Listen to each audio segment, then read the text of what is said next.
দর্শক আমন্ত্রণ প্রবাসী বাংলাদেশে পুরো সংবাদের সাথে আছি আমি রাবিয়া স্মৃতি।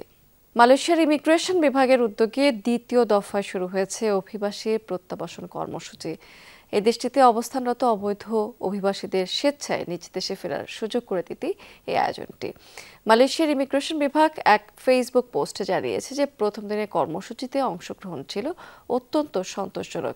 মালয়েশিয়ার বিভিন্ন প্রান্ত থেকে আগত বহু অভিবাসী স্বেচ্ছায় দেশে ফেরার জন্য উপস্থিত হন সংশ্লিষ্ট কেন্দ্রে। তাদের কাগজপত্র যাচাই, প্রক্রিয়াকরণ এবং ফেরার প্রস্তুতি নেওয়া হয়েছে অত্যন্ত সুশৃঙ্খলভাবে। সুযোগ থাকাকালীন এই কর্মসূচিতে অংশগ্রহণ করে আইনি জটিলতা ছাড়াই নিজ দেশে ফিরতে অবৈধ অভিবাসীদের প্রতি আহ্বান জানিয়েছে কর্তৃপক্ষ। গ্রিসে সম্প্রতি হওয়া ভয়াবহ অগ্নিকাণ্ডের ঘটনায় ক্ষতিগ্রস্ত প্রবাসী বাংলাদেশিদের প্রদান করা হয়েছে কনসুলার সেবা এবং বস্ত্র। এই উদ্যোগ নিয়েছে এথেন্স বাংলাদেশ দূতাবাস। প্রথম সচিব রাবিয়া বেগমের নেতৃত্বে একটি প্রতিনিধি দল এথেন্স থেকে ৩৫০ কিলোমিটার দূরে নেওয়া মানোলাদা এলাকাতে গিয়ে প্রদান করেন এই সেবাটি। 2 দিন ব্যাপী ভ্রাম্যমাণ কনসুলার সেবার মধ্যে ছিল পাসপোর্ট নবায়ন, রি-ইস্যু, জন্ম নিবন্ধন, বিশেষ আইনগত সহায়তা সহ নানা সেবা। সর্বোচ্চ হারানো প্রবাসী বাংলাদেশিদের মাঝে বিতরণ করা হয় বস্ত্র এবং উপহার সামগ্রী। ভবিষ্যতেও এই ধরনের ভ্রাম্যমাণ সেবা প্রদান চালিয়ে যাওয়ার আশ্বাস দিয়েছেন দূতাবাসের কর্মকর্তারা।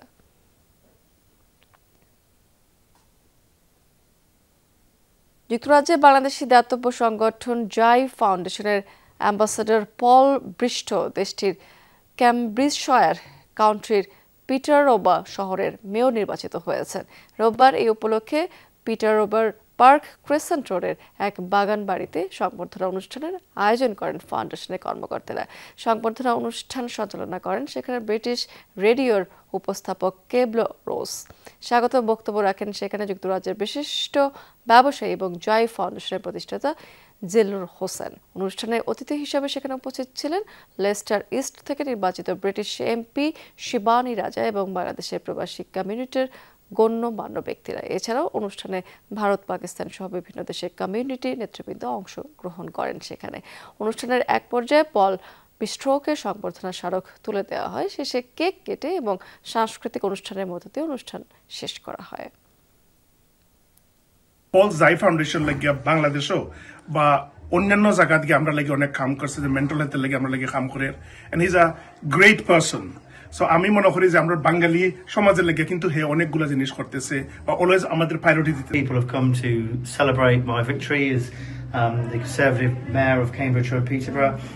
Look, it's a big job, and I won that election. I know what I have to do now, and to have so many people coming here and celebrating, it's absolutely fantastic. পর্দা নামলো সংযুক্ত আরব আমিরাতে আয়োজিত global ভিলেজের 29তম আসরের। দীর্ঘ 7 মাসের এই আয়োজনে অংশ নিয়েছিল বিশ্বের নানা দেশ। প্যাভিলিয়নের মাধ্যমে তুলে ধরে নিজ নিজ দেশের সংস্কৃতি এবং ঐতিহ্যকে খাবার, হস্তশিল্প, বিভিন্ন ধরনের রাইড সহ ছিল বিনোদনের নানা ব্যবস্থা। সংযুক্ত আরব আমিরাত থেকে সহকর্মী মেহেদি রুবেলের পাঠানো প্রতিবেদনে থাকছে বিস্তারিত।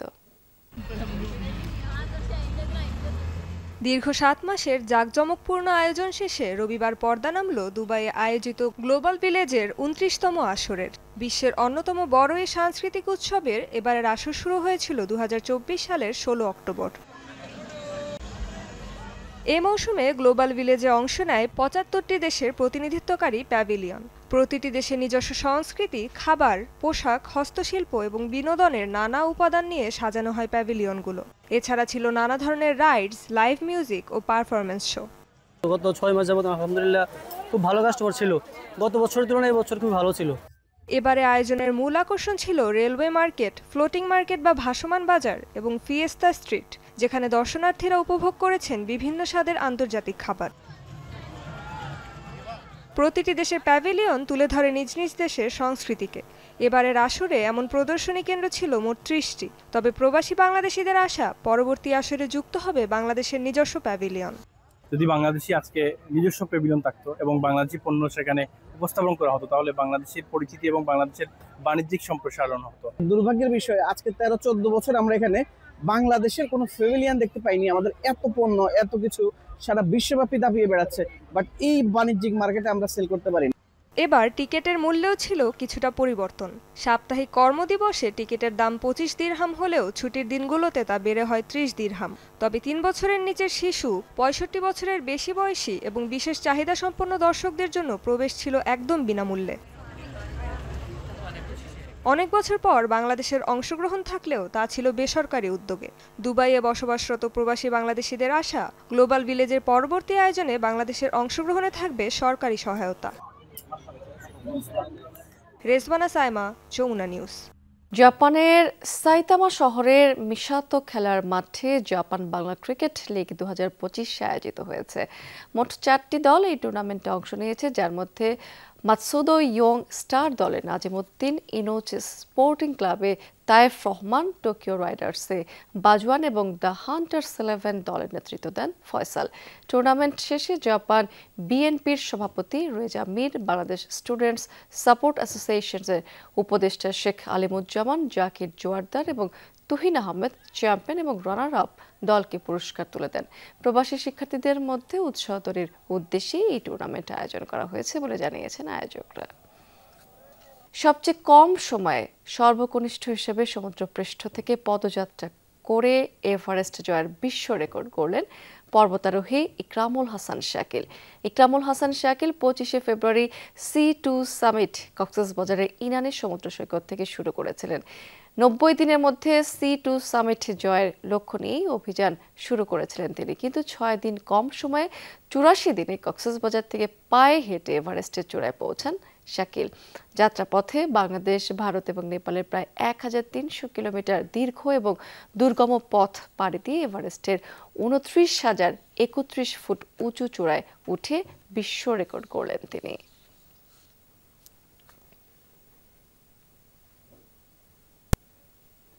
এবার বাংলাদেশ আরব আমিরাত টি-20 সিরিজের খবর। দ্বিতীয় ম্যাচে বাংলাদেশকে 2 উইকেটে হারিয়ে 3 ম্যাচের টি-20 সিরিজে 1-1 সমতায় ফিরেছে সংযুক্ত আরব আমিরাত। টাইগারদের দিয়ে 206 রানের টার্গেটে 1 বল হাতে রেখে টপকে যায় স্বাগতিকরা।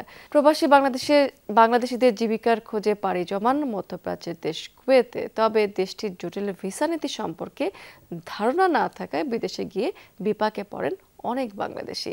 বিভিন্ন প্রকারের ভিসা রয়েছে এই দেশটিতে, যেগুলোর প্রত্যেকটিরই রয়েছে ভিন্ন নিয়মনীতি, সুবিধা এবং অসুবিধা। এই দেশটিতে কাজের খোঁজে যাওয়ার পূর্বেই তাই ভিসার বিষয়ে ভালোভাবে জেনে আসার পরামর্শ কুয়েত প্রবাসীদের। কুয়েত থেকে সহকর্মী মোহাম্মদ হেফজু মিয়ার প্রতিবেদনে বিস্তারিত। মধ্যপ্রাচ্যের অন্যতম বৃহৎ শ্রমবাজার কুয়েত।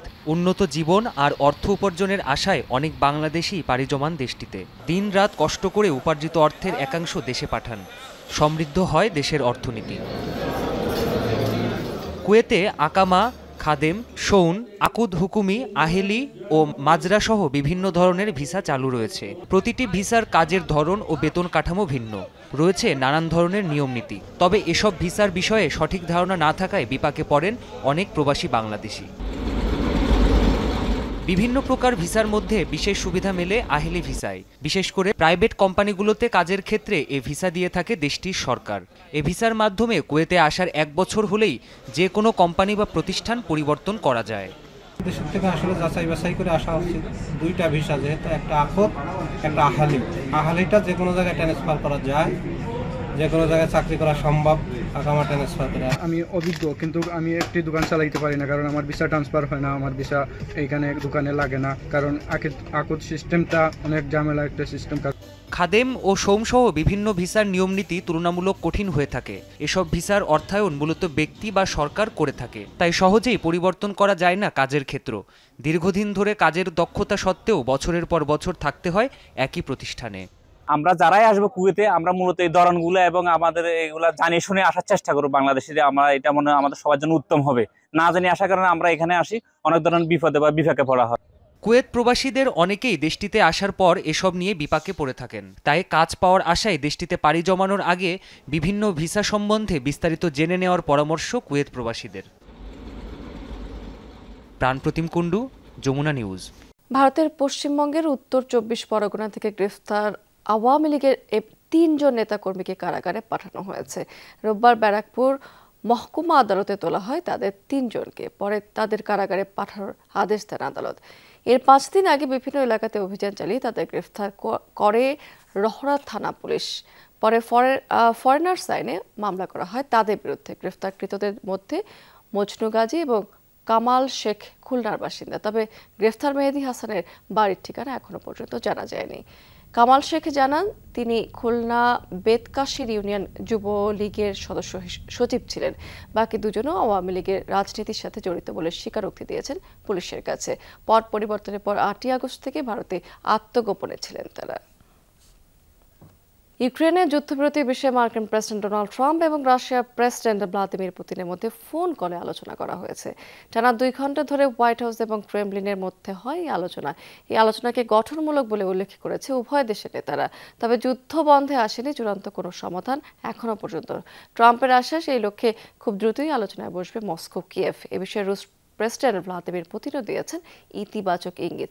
ট্রাম্পের সাথে খোলাখুলি কথা বলার পর তিনি জানিয়েছেন যে কিয়েভের সাথে সমঝোতায় আসতে আপত্তি নেই রাশিয়ার।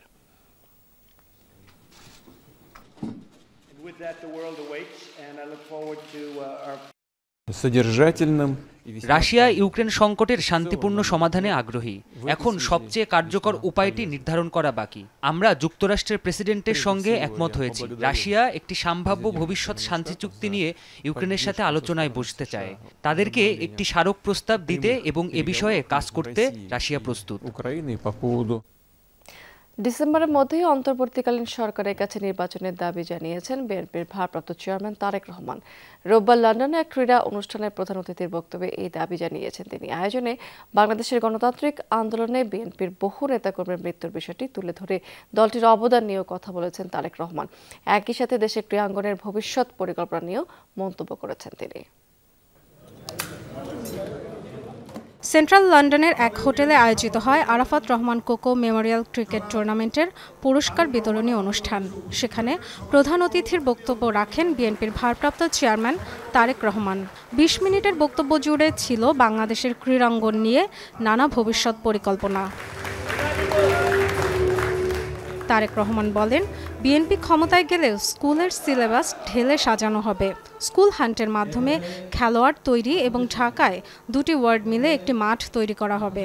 দেশের ক্রীড়াঙ্গনে প্রয়াত ভাই আরাফাত রহমান কোকোর অবদানের কথা তুলে ধরেন তারেক রহমান। কোকোর বড় ভাই হিসেবে নিজেকে গর্বিত মনে করেন বলেও জানান তিনি। আমরা তো আশা করতে পারি, আমরা তো চিন্তা করতে পারি, আমরা তো প্ল্যান করতে পারি, ঠিক আছে, ক্রিকেট কি বাংলাদেশ টিম এটাকে আমরা এগিয়ে নিয়ে যাবো ইনশাআল্লাহ। ভলিবল হোক, বাস্কেটবল হোক, অন্য যে কোনো স্পোর্টস হোক, সাইক্লিং হোক, রেসলিং হোক, ওগুলোতেও বাংলাদেশকে চিনবে। শুধু একটা চিনবে, আরো অনেক কিছু দিয়ে বাংলাদেশকে চিনবে। বাংলাদেশের গণতান্ত্রিক আন্দোলনে বিএনপির ভূমিকা তুলে ধরেন তারেক রহমান। বলেন, এই আন্দোলনে দলের বহু নেতাকর্মীর প্রাণ গেছে, গুম হয়েছে অনেকে। ডিসেম্বরের মধ্যে নির্বাচনের দাবিও জানান তিনি।